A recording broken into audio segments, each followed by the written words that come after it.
പ്രിയമുള്ളവരെ, ഞാൻ ഹരീഷ് ആർ നമ്പൂതിരിപ്പാട്.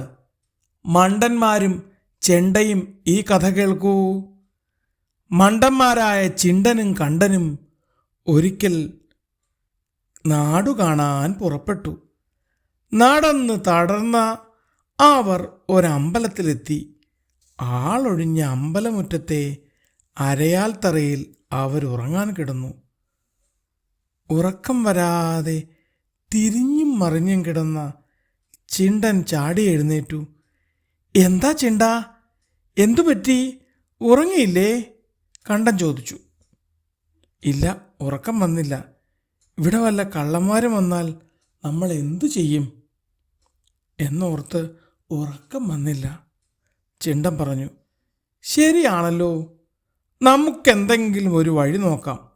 ദാ ഇവിടെ ഒരു ചെണ്ട ഇരിക്കുന്നു, ഞാനിത് കൊട്ടാം. ശബ്ദം കേട്ട് ആളുകൾ ഓടി വരുമോയെന്നറിയണ്ടേ? കണ്ടൻ പറഞ്ഞു. ഒന്ന് പോകുന്നുണ്ടോ മണ്ട? ചെണ്ട കൊട്ടുന്നു. ഈ രാത്രി ആര് വരാൻ? ഞാനേ ഈ വലിയ ഓട്ടുമണി അടിക്കാൻ പോകുന്നു. ആൾക്കാർ വരുന്നത് കാണാം, ചിണ്ടൻ പറഞ്ഞു. ശരി, നോക്കാം, കണ്ടനും പറഞ്ഞു. കണ്ടൻ ചെണ്ടയെടുത്ത് കൊട്ടിത്തുടങ്ങി. ചിണ്ടൻ മണിക്കയർ വലിച്ചു പിടിച്ച് മണി മുഴക്കി. പടപട പടപട പപ്പട നിന്നിന്നിന്നിം പപ്പട പടപട നിന്നിന്നിം.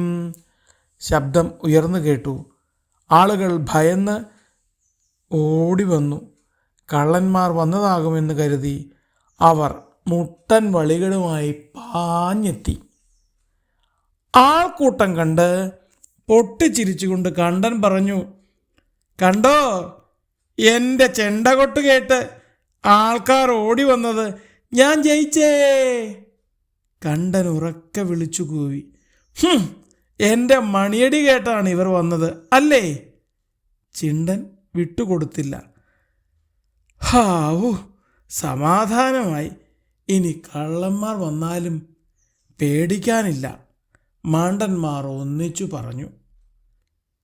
പേടി മാറ്റിത്തരാമെടാ മണ്ടന്മാരെ എന്ന് പറഞ്ഞ് നാട്ടുകാർ അവരുടെ പുറത്ത് ചെണ്ടമേളം നടത്തി. എന്തിനാണ് തല്ലുകൊണ്ടതെന്ന് ആ വിഡ്ഢികൾക്ക് ഇതുവരെ മനസ്സിലായില്ല.